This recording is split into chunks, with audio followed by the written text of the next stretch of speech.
talk about that moment in the couch when you had your Eureka moment. I couldn't find anything to watch on TV, and I did what most great Jewish kids do when they face a huge challenge.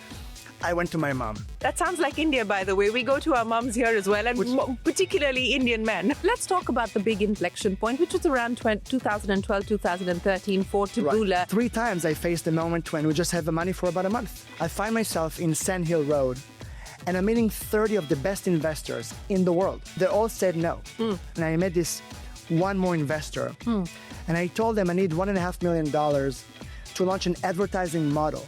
And that was the tipping point of the company. It was the last time we needed to raise money. And it was just a rocket ship from no revenue in 2011 to almost $2 billion 10 years after.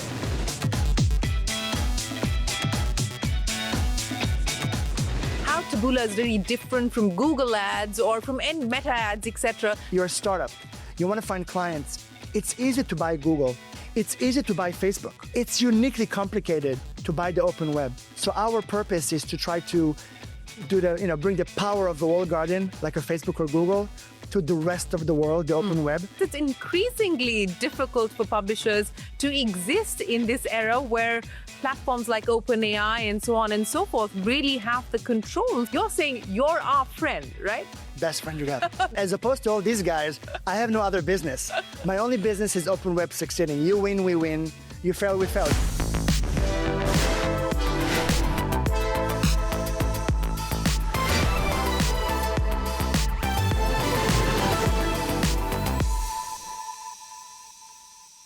From a startup that almost shut down 3 times to a tech powerhouse powering over 1 million recommendations every second, Taboola has redefined how the world discovers content. Hello and welcome to Young Turks Reloaded. I'm Shereen Bhan. It all began with a simple idea, helping people find things they may like but didn't know existed. Today, that idea fuels one of the most powerful open web advertising platforms. Founded in 2007, Taboola reaches 600 million people, has over 9,000 premium publishers, and trades on the Nasdaq. In India, it partners with top publishers like Network 18 and global brands like Samsung and Amazon to help reach audiences beyond search and social. With Deeper Dive, the company is taking on tech giants in the world of AI. On the show today, the incredible journey of a former Israeli intelligence officer who turned curiosity into a global business empire. Joining me now, Adam Singolda, the founder and global CEO, right here with us on the Young Turks Reloaded podcast. Adam, it's great to have you here in India. Thanks for having me. This is fun. This is a good time to be in India. It is a good time to be in India. We'll talk about your plans in India in just a second, but I want to go back to 2007. Adam, and talk about that moment in the couch when you had your Eureka moment of deciding that, look, this is a problem that needs fixing, and you decided to be part of the solution. Take me through what happened then. Yeah, it's. I remember it like it was yesterday. It was. I was living in my parents' house because I didn't have any money to do otherwise, and I did save money to buy a big TV, so that was a great accomplishment. And I was... The priorities, a big TV. No money, but a big TV. It's a big deal, go back in time. Those 29 inches played a big role in my childhood. So I couldn't find anything to watch on TV. And I did what most great Jewish kids do. When they face a huge challenge, I went to my mom. And then I told her, Mom, That sounds like India, by the way. We go to our moms here as well, and particularly Indian men. That's why we were good with each other. We understand each other culturally. And so, I said, you go to Google if you know what you want, but what happens when you have no idea what you're supposed to be doing next? And my mom couldn't really know how to help me, but she did say, there's an investor. His daughter, at the age of 12, coming of age, it's a big event. It's called Bat Mitzvah. She was having a Bat Mitzvah, and she said, I can get you an invite. Now, mind you, I do not know the girl or her family. But she said, the dad, I know someone knows that I'm going to get you an invite. So here I am, a week after, at this Bat Mitzvah event. It's 7 p.m. I do not know anyone. I'm asking myself, when is a good time to pitch an investor? At his most important... While you're singing Hava Nagila. Hava Nagila, dancing with everyone as if we're all best friends. And I said, a few glasses of wine in, and I'm going in hot. So I was waiting. I was dancing. And then I told him, his name is Danny. I said, Danny, you go to Google if you know what you want, but what happens when you have no idea what you're supposed to be doing next? The world needs a Google search engine in reverse. You know, like the perfect search engine would be a blank page because it would just know me and recommend me things to do next. And his response was, "Who invited you?" And I said, "My mom." I said, "Who is your mom?" I told him my mom's name, and I don't think he recognized my mom either. Kindly asking me to get the hell out of there. But he was kind enough to also invite me back to his house. So I came back to his house a few days after. And, you know, back then, seed money was not what we all... No. The world is so... I mean, you know this. It's like so crazy now. Yeah. Back then, I asked for $108,000, which was huge to me. I couldn't even imagine anyone giving me so much money. And what would I do with it? And he agreed. And that was the beginning of the Taboola journey with Danny. And up until now, we're best friends. He's a big shareholder. You know, he's truly an angel to me, not only as an investor, but an angel in my story. Yes, and a mentor to you as well. But let's talk about the big inflection point, which was around 2012, 2013 for Taboola, Right. and things really started to kick off from then. Take me through that point. The first 4 years of the company, we were 5 people, 7 people. You have to go back to those days. We're just a small group of team, and we're just trying to get anyone to use the product. The product was a video recommendation engine. Sales cycle was so long, 9 months, 12 months to get a publisher to agree to integrate this recommendation engine on the page. And during that time, I'm raising the money all the time. Because, you know, we always had money for 6 months, 9 months, a year. And 3 times I faced a moment when we just had the money for about a month. And the third time was November 2011. I find myself in Sand Hill Road, and I'm meeting 30 of the best investors in the world, the best names out there. And if you've been there, it's kind of like a concrete I have. island. You know, it's like all the Looks same. like nothing. Yeah, it's like Alice in Wonderland. You open one door, you go in, you close the door, you open another one. So I did that for 2 days, and I got a perfect rejection from all. They all said no. And I found myself sitting on a bench asking myself, what did they know that I don't? And I was very lucky. I came back to New York, and I met this one more investor. And I told them I need $1.5 million to launch an advertising model so that when someone reaches a recommendation engine, it can also say you may like from all around the internet. Yeah. And that was the tipping point of the company. It was the last time we needed to raise money. And from that moment on, if you were at Taboola, we had a revenue record day every week. And it was just a rocket ship from no revenue in 2011 to hundreds of thousands of dollars a month in 2012 to $200 million in 2014 to almost $2 billion 10 years after. And you believe that things are going to get even better, which is why you've been on an aggressive buyback spree, haven't you? I love it. I personally, earlier this year bought shares of the company. The company's we bought 12% in the first half of the year as part of our, repurchase buyback program. We think that we have this conviction that the future has a lot of upside, thanks to AI as a technology and what it means to the open web, to us, as an ecosystem of trusted publishers, and how much growth, engagement, and revenue could come over the next decade or two.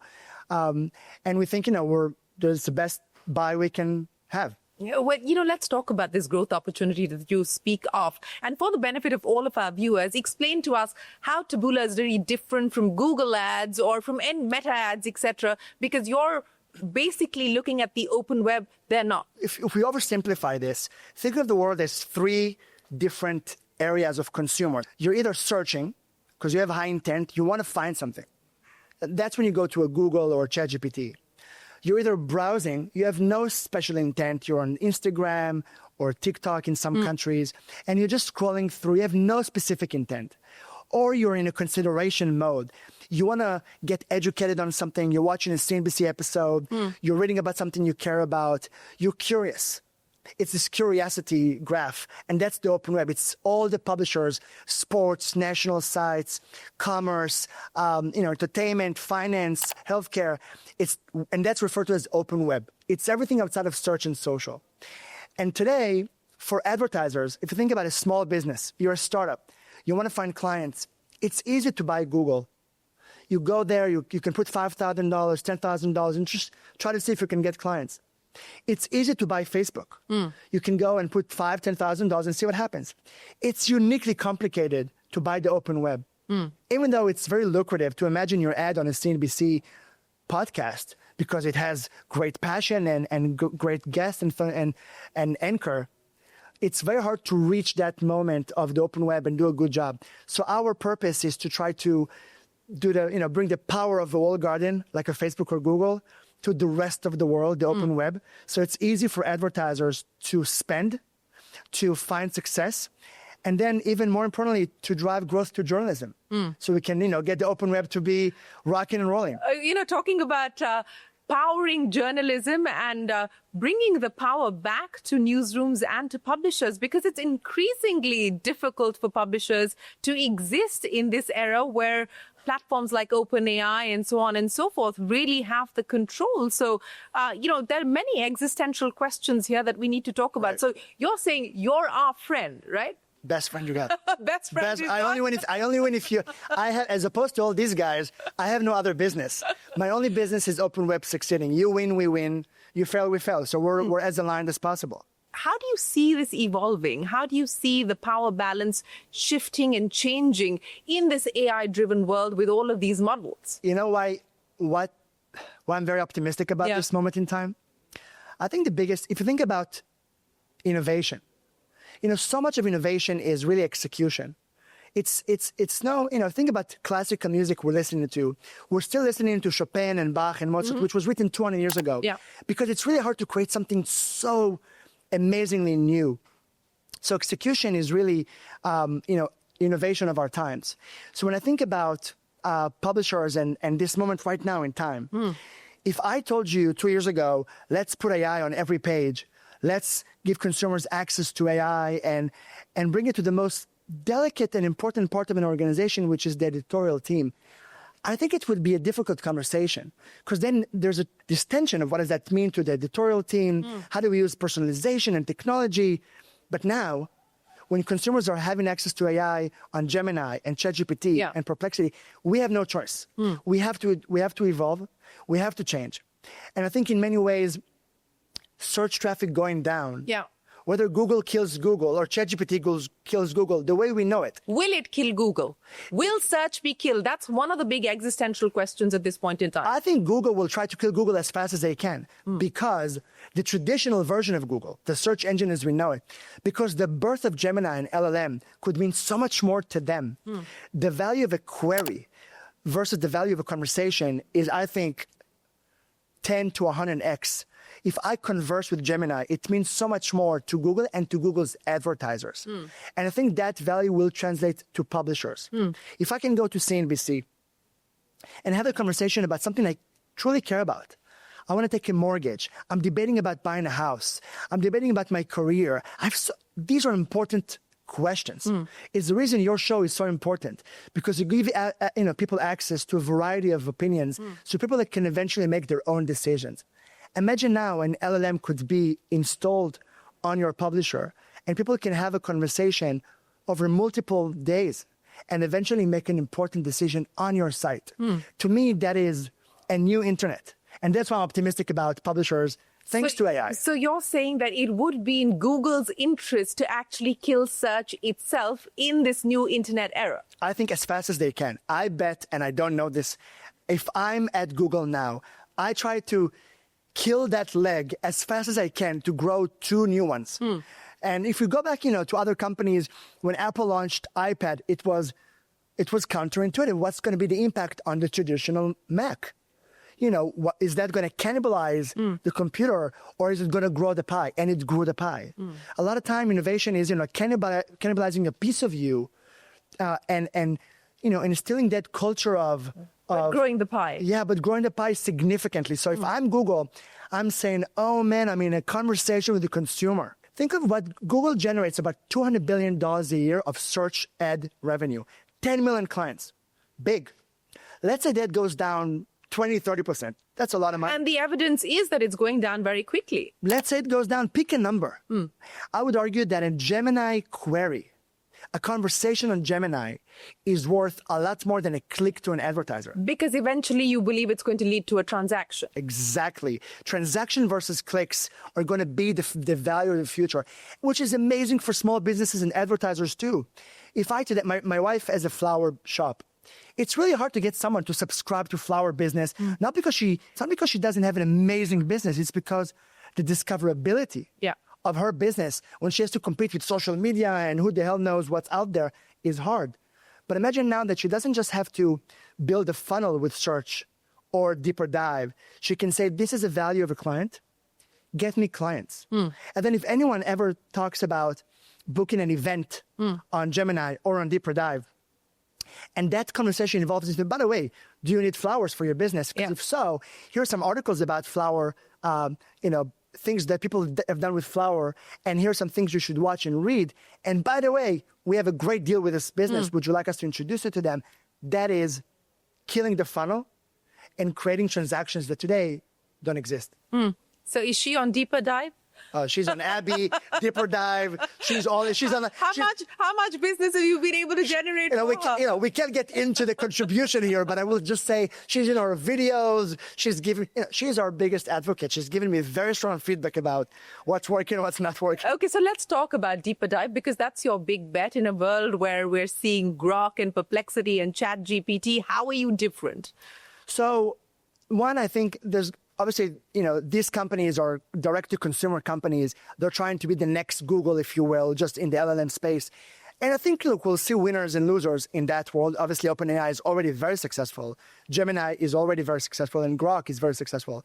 I think we were seeing some smaller companies that are making their waves, like Perplexity and others, and we'll see what happens to them, because I think it's going to be difficult to compete with the giants. You believe this is going to be a winner-takes-all market?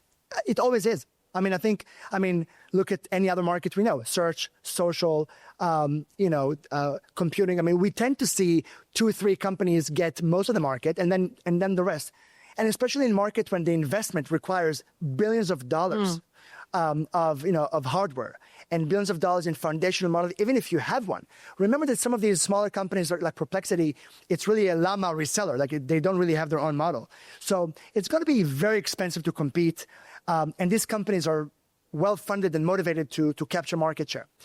But it will see some winners in that space. And then I think there's going to be the rest of the world, utility apps, OEMs, mobile devices, publishers, a lot of great companies that want to offer AI to their consumers. But it's going to be very expensive to do it. Yeah. They may not have the data to do a good job at it. And most importantly, they need to monetize it. Yeah. So I think this is an opportunity for companies like us, and Deeper Dive is our attempt at going after that market, which again is a big bet we're taking, that there's a universe of companies that will need an LLM offering, or it's going to be expensive. They may not have the data or the monetization to do it, and we want to do it with them and for them. Also, remember, many of these companies, they got burned over the last 20 years by giving too much access to these walled gardens. Too much data, too much advertising access. And, like Karl Marx said, history tends to repeat itself. We can't always make the same mistake again. And this is too important. Content. This is the pulse of our existence, the content we create. So I think they need a really good friend, that's not competing with them. And I hope we can be that one. So what has been the initial feedback, the reaction that you're getting from publishers, that you're getting from the market at this point in time to Deeper Dive? Wow, it's phenomenal. I'm here in India now, and we have a pipeline of publishers. We should also come back to why India is so incredible for that topic. But, we're seeing such a, adoption and at the highest level, because this is not about advertising. This is not about page views. It's about perhaps the existence of our future. It's AI. Is how do we create the next interface of the internet so when consumers come to us, they feel at home.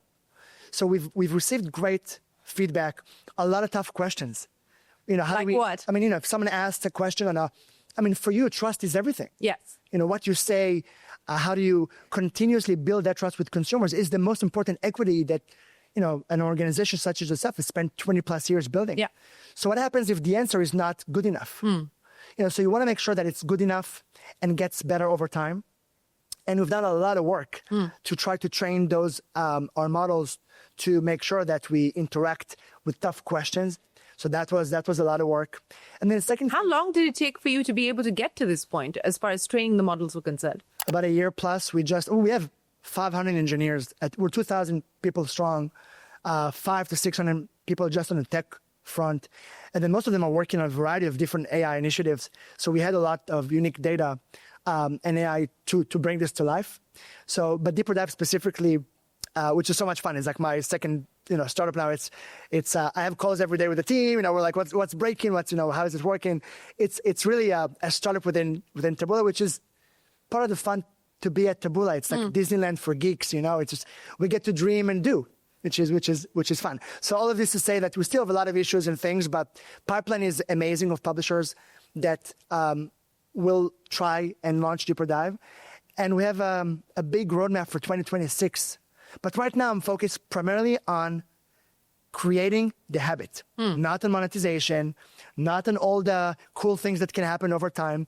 I just want to make sure that our publishers and us as an ecosystem, we don't miss the boat on AI as an interface when consumers come to your site. We can't miss that one. Talking about not missing that opportunity and talking about also nudging a change in behavior, how do you believe that publishers should work with collaborators like you to do that? It's a cultural thing. It's really hard you need to optimize for mistakes, and many of them, and as fast as you pass, which is so counterintuitive. Yeah. Because the more you instill, again, if you believe that most people around the world are actually fairly average, most of us are not born Chopin. Most of us will never be, we're not Steve Jobs, most of us. The vast majority of us actually are not. So why are some companies and teams are winners and some are not? Why is it? The difference is primarily culture, madness, passion, empathy, these softer terms that allow teams to do something that others just don't do. So I think for publishers, it's about building that trust. They need to know that we're always on their side. And when we come in with something that we believe has a chance, they want to give us a chance. And by the way, we failed many times before, but it's when we fail and tell them this was not a good bet. Yeah. Let's move on and focus on other things. Is when I think they like us even more for being always honest with them, fast with them. And look, we signed, to my knowledge, we're the only company in the world that has 5, 10, and 30-year relationships. I mean, Yahoo is a 30-year partnership. We have, most of our publishers are over 10 years now. Most of our leadership is over 10 years at the company. So I think it's this, we take relationships seriously, especially in time of, pandemic, recession, tariffs. There's like so much going on. Uncertainty, volatility, strife. I think it's the human relationship matters more now than ever. And that's why actually I'm optimistic about trusted publishers in the world of AI. There's going to be so much noise. Trusted publishers will be like organic food. We're going to desire the human verification that I really hope that my kids growing up will never make important decisions based on social media, and will always go to do their work to learn and educate themselves. How hopeful are you? I mean, today kids are picking up news, information, companionship, even friends, even online from social media, or now things like ChatGPT. I think talk is cheap. So what I say, and even to my kids, it doesn't matter. It's what I do and what people do and learn from their behavior. You have to perhaps go through the motion and see what happens when you make the wrong decision. We've seen so many mistakes happen driven by social media, over the last, decade. And I think it's when people learn that some of these mistakes are too expensive, and you see a friend making the wrong decision, and maybe someone you love making the wrong decision, that you realize that the value of education and the value of a deeper dive is, and connections. I mean, even right now, when I told Taboola, we should come back to work in the office. And we every 2 weeks, I have, with my COO and head of people, we have all hands. 2,000 people go on a call. And I don't prepare for that call. And it's great because people ask any question that's on their mind. It's through this, authenticity that you build relationships. And I think Taboola, we see the value of relationship with clients and prospects and each other. And I think we have an advantage because of that. So I believe that perhaps people have to go through emotion, make some mistakes. Yeah. But then realize the value of meeting in person like we are right now, you and I. Yes, and there is great value in meeting in person as opposed to over Zoom or whatever else. You can compare it. Exactly. I mean, if I can't call you, if you and I work together, yes, and we generate revenue together, we have AI initiatives together. If I can't call you on FaceTime on a Saturday and, hey, I have this issue, can you help me out? If I can do it, you're not my partner. I'm at best your vendor, at best. And I think if you're listening to this podcast, video interview, and you optimize for efficiency and productivity remotely because you don't have the time to take a meeting, I think you end up losing. You end up losing internally with your employees and colleagues. You end up losing with your prospects and clients. And I think you're being too productive and too efficient for the world to, that's an interesting conversation because, and it's a debate raging here in India as well of work-life balance. How much do you want to kind of put into each compartment? Can you, in fact, compartmentalize the two? And what kind of boundaries do you need to set? Should you be FaceTiming somebody on a Saturday? I mean, there's legislations in Europe coming in about not being able to send out an email to an employee after working hours. I personally believe that, first of all, I hope people FaceTime me. Let's do it in the other way around. I have 3 young kids. The way I spend my time is, I have daily celebration of life. I don't look for this Christmas vacation that I hope to make with my kids. I look for moments when we can smile and be with each other, even if it's like 5 minutes of Lego building or, shooting hoops or whatever that may be. So I believe in quality moments versus long-term planning of a great vacation, which I think then creates a cliff of like expectations. Oh, like, oh my God, what happens when I come back? So I just try not to do that. I want like long tail of small, happy moments. And I think I wish someone called me whenever they needed me, if they really needed me. So the way I think about those calls, those emails, those FaceTimes is I don't take it lightly. I would never call you unless I really needed you. And vice versa, you will know that if I called you, I probably really do need you. And I think it means a lot. When the pandemic happened, and the world, if you remember the first 3 months, you remember those days? Yes. It was so scary. Like, we didn't even know that, by the way, there's going to be a great, on the other side of it, there's going to be economical growth. But there was a moment when we were so scared at home. We have about 11,000 publisher partners. And I was able to call publishers around the world and say, I'm afraid. Like, I don't know what should we do? And I told him, like, I'm not sure, can I support you? I don't know. Like, I don't know what's going to be the future. And the first question was, how are you doing? And that to me was so special that we cared about each other in a moment of crisis before we cared about the business. So I just think that, I'm very optimistic about the things that, about humanity and relationships and about trust and, deep connections, especially in the world of AI. Well, that's interesting because I think the fear is that in a world of AI, are we going to get even more removed from many of these things that you just talked about, the basic human attributes that you just spoke of? I think there's a lot of value in AI because it's going to we're going to be more productive. We can spend less time on things we don't have to spend time on, which I think is a good thing. But I think we may have to make some mistakes on our way to realize the value of relationships, of deeper dives, and like I was joking that if I book a travel for my family based on the ChatGPT or Perplexity conversation without going through the motion of seeing some reviews, seeing some videos, I think I'm coming back with a divorce. My wife was like, what the hell are you doing? Like, how did you take us here based on a 30-second conversation with ChatGPT? She's like, what work did you do to did make it sure... actually happen? No, but she made sure I'm Not aware. Not the boss, but the booking the travel plan. Let's put it this way. When you marry a strong Eastern European wife like I did, you know what mistakes not to make. So, but I think, we're just going to know that some things are, they're worth the extra time, and it's a beautiful time spent because we enjoy the journey of learning something about things we care about. Speaking of existential questions that are currently being debated across the world, and that has to do with how these models are being trained, whether publishers actually have a say, have a share as far as the revenues are concerned, litigation underway in different parts of the world, including here in India. What do you believe the future should be? What do you believe should be fair as the way forward? I don't think it's okay to steal from anyone. Like, these Gen AI engines that are taking publishers' content. You're using a strong word, so you do believe this is stealing. Oh, it's exactly what they're doing. I mean, if you take something from someone without their consent, that's called stealing.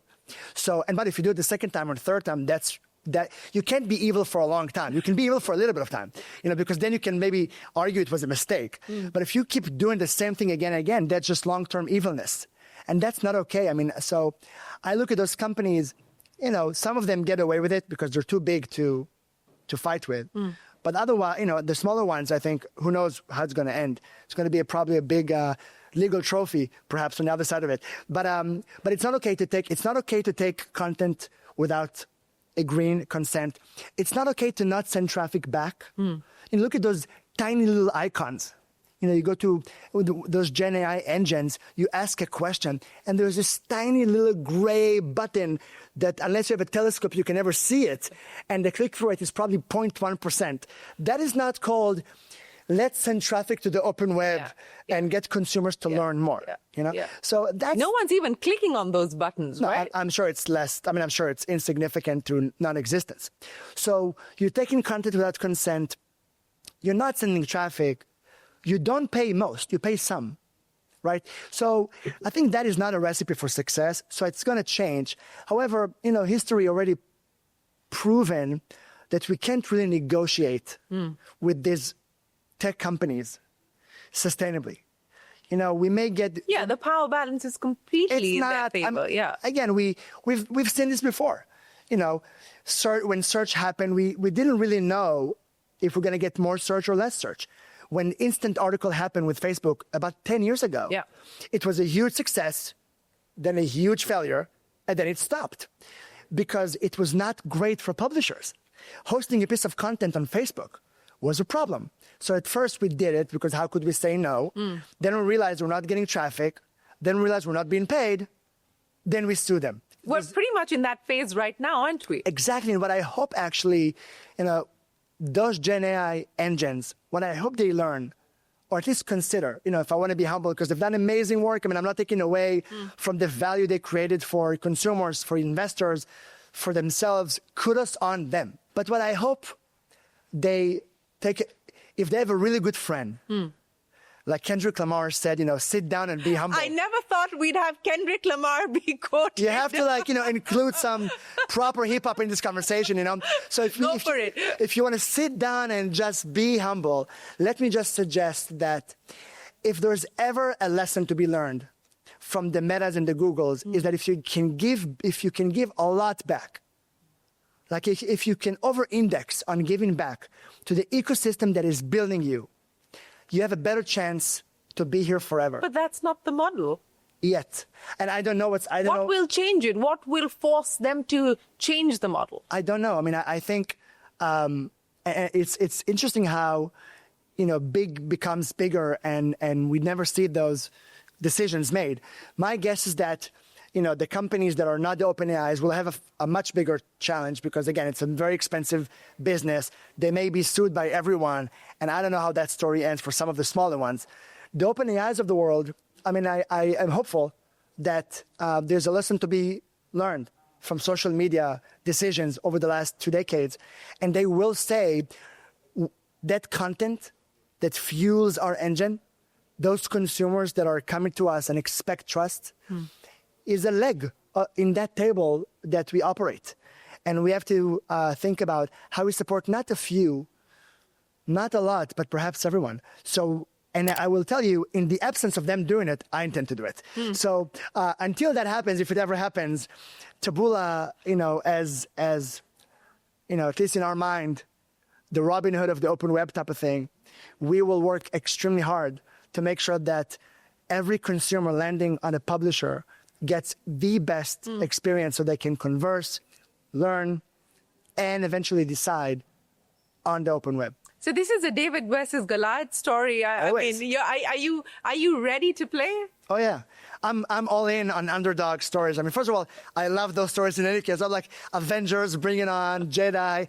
Our lightsaber is on, ready to go, and so I. So what do you have in your arsenal at this point in time to be able to effectively take them on? Unlimited passion. I mean, a dedication and conviction that, and you know what, and many great friends around the world.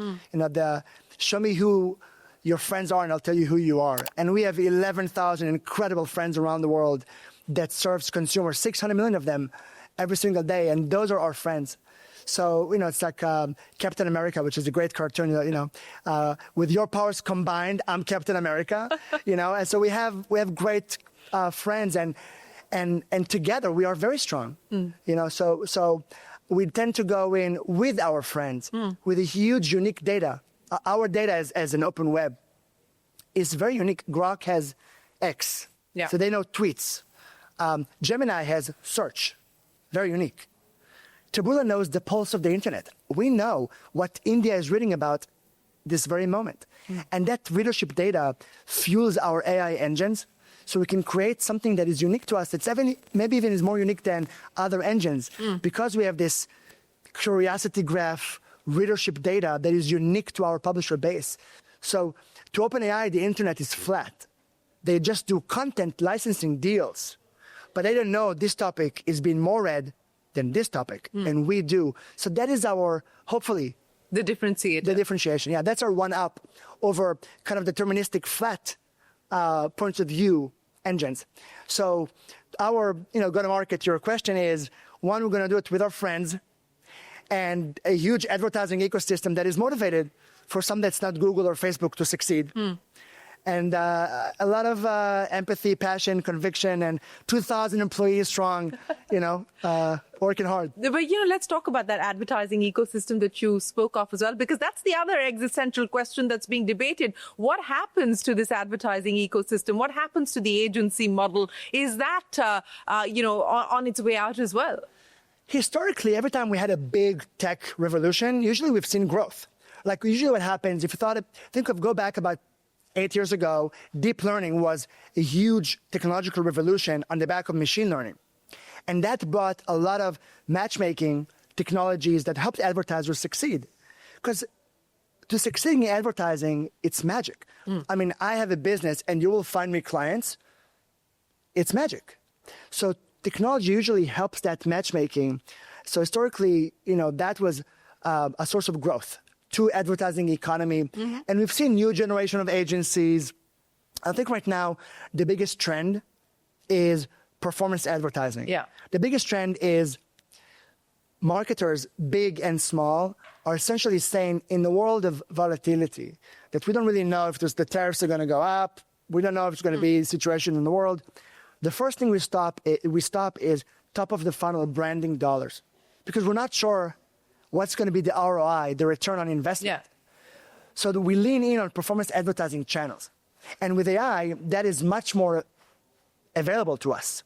So I think for companies like Google, Facebook, and agencies, that is an opportunity to succeed more with advertisers, to grow their advertiser base. And for companies like us, Taboola, we have about 15,000, 20,000 advertisers, which is a lot in the open web, but it's nothing in comparison to Google and Facebook, who have 10 million. Yeah. So my hope is that with Taboola being so AI, driven, we can grow the advertising base. We can help more advertisers succeed in the performance advertising space at large. Even the TV space, which are obviously huge is evolving as well. Like Amazon is going hot saying, buy Prime, and we're going to show you the value of TV advertising as a performance advertisers, which is incredible. So companies like Amazon is also coming in and saying, actually, TV can also drive outcomes. So even TV ads, which is the most traditionally, I would say, top of the funnel, big ads, are becoming performance and outcome. So it's all being driven by AI. So I think we'll see a new slew of companies born. We'll see big tech companies probably taking advantage of their unique data. And some maybe not be here if unless they have unique data, unique distribution, trust, or the right strategy. You know, one of the other things I want to talk to you about is being a listed entity, being a listed company. And I think that's something that many Indian startup founders today are considering. Many have taken this path. In fact, this has been a blockbuster year as far as IPOs are concerned. India is now being considered an IPO factory. But what's been the experience for you as a listed entity? Many feel that it brings in constraints. Some feel it gives you the discipline and the rigor. President Trump believes that it actually constrains innovation because you have to go out there and report quarter on quarter. How do you see it? I like it more than I don't. Obviously, there are things that are, they take time that beforehand I didn't have to do. However, over time, especially if your company is, doing well, and we're very fortunate. I look at 2025. We've been beat and raised every quarter. You've upped your guidance as well. Yeah. So I think when you're off to a good journey, and I think when you set expectation properly with the market, then you don't have to act differently than you would have behaved as a private company. And then you have advantages. You have currency, which you can use for different things. Maybe some partners of yours are happy to see that you're worth $1 billion, $2, $3 billion, and because they think you'll never go away, so they can rely on you. So I think that helps them to see your true colors, because they can see your earnings, they can see your free cash flow generation, they can see your investments. So I think those things are great because it's even a higher degree of transparency, which I love. Also, it keeps you humble because as a management, as in a company, the market over time is perfect. If you grow, if you generate good EBITDA margins, if you generate free cash flow, which allows you to buy shares, allows you to grow. I mean, look at India. We're about 200 people in India serving all of Taboola around the world. How lucky are we that we get to invest? It's because we run a great business. You talk about India. Let's get to understand how you see India, how you see the trends emerging in India, shaping the Indian publishing ecosystem. How different is the India story in comparison to some of the other markets that you're servicing today? Well, there is the obvious, and then there is the more nuance that people I'm not sure understand as deeply as we do working in India for so long. Obviously, India is a big market. So that matters it's the fourth largest economy in the world. Yeah. It's the second largest e-commerce market in the world. If you're missing those stats and you run a business, I don't know what you're doing. When I started Taboola, America was the market you could have not missed. You had to be big in America and then the rest of the world. India is at that stage now. You cannot be not successful in India and then the rest of the world because of the size and potential, at the very least, much like the GDP in the US. Saying that, there's something special about India that is even more unique, especially where we are now. One, culturally, like if you're listening to this, at least my opinion is that culture is innovation. I do not believe that if someone gave you money and that person is a famous investor, you have a better chance to succeed. I do not believe that if you're famous for any reason, you have a better chance to succeed. I do not believe that if you went to a great school, necessarily you have a better chance to succeed. It's your madness, passion, empathy, and a group of people that gives you an one up on someone else. And when we work in India with incredible group of companies, the way they adopt technology, want to innovate, not afraid to fail, is unique. It is not by chance that every time Taboola comes with a new product, our new feed product, which we copied from Instagram 10 years ago, and we brought the feed experience to the open web, India was first. When we brought personalization for the homepage, the first market that publishers said, yeah, we can do it, India. And now when we launched Deeper Dive, which was, LLM, editorial environment, the first market for us in Asia was India. There's no coincidence in business. Things happen for a reason, especially over time. So I think from a cultural perspective, as a technology AI company, it's crucial to be surrounded by people that want you to succeed, are okay failing with you fast, and try again the next day. So that is a culture advantage India has. And then from the consumer perspective, over 60% of people use AI every single day. Yeah. We talked about e-commerce, massive e-commerce adoption, and that's the biggest segment of performance advertising growing, e-commerce. So, and we just talked about LLM perhaps reinventing the interface of the internet, creating a much better ARPU for consumers, from clicks to transactions. We just talked about it. So let's say we're right. Let's say LLM is really a big deal, that Sam is onto something. And, that open web will adopt this technology and we're on. Let's say that in a year from now, you'll consider inviting me again. Well, you may never want to see me again, but let's say you do. And we have this conversation. Let's say we're right and there's a big upside here. I think the biggest adoption of that technology will come from India. We're already seeing that. Look, Perplexity's largest audience is in India. ChatGPT, not a coincidence. And that's why if we are right and AI is a big deal, India is a big deal. It's a large customer base, it's a large consumer base, but you were talking about ARPUs. There's a problem there as far as ARPUs are concerned. Old web. Old web. Yeah. I think new web, if we're moving, again, if we're right, we may be wrong. I mean, we don't know if this discussion could be completely right and completely wrong. But if we're completely right, and LLM creates transactions that happen within the conversation, over multiple days of conversation, then we're going to move consumers from 50 cents a click to $500 transaction, to $50 transactions, to $5 tickets. If that happens, ARPU goes up a lot. So for us, it's early days, a deeper dive. We're not given any financial projections on that product just yet. But I do believe that it's the best thing that happened to Google, despite the decrease of search. The best thing that happened to them, and it's the best thing that will happen to publishers because of that ARPU growth from clicks to transactions, from page views to conversations.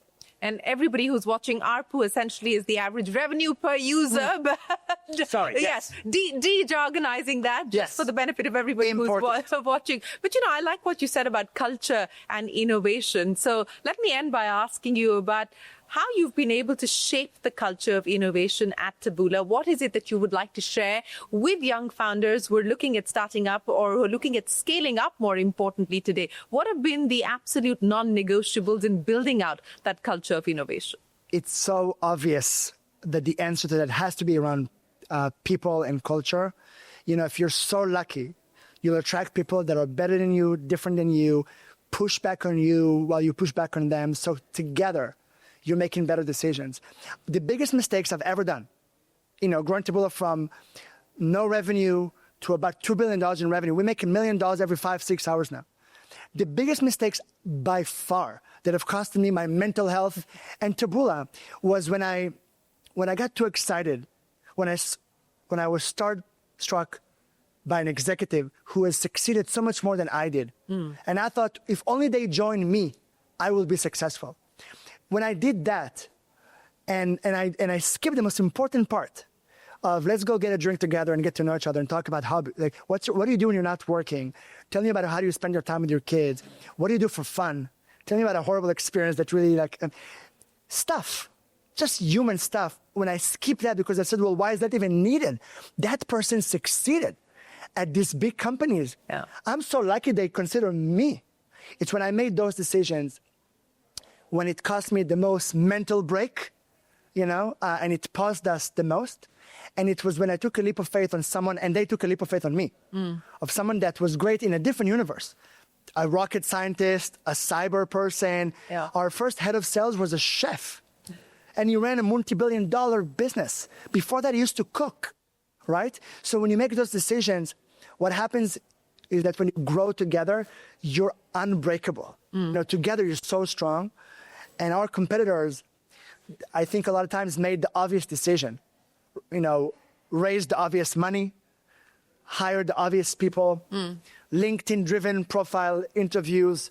And I'm not saying, but if you're listening to this, there's nothing wrong. If you work for Google, that's fine. I forgive you. I'm not saying it's not bad if you have experience, but it should never be the reason you get a job. In fact, working for Google, coming into a technology company, I think you should explain why that's okay. And you're still great because you have something to lose, your resume. And that's a scary thing for someone like us. We want you to take risks together with us. So that's the most important thing. People, bet, if you have to make one bet on people. You said that, take big risks. At this point in time, what is the biggest risk beyond deeper dive? What is the biggest risk that you're willing to take?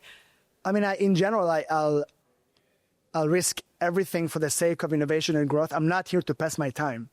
So in general, I don't have fun just coming to work and just, floating around and just doing the work.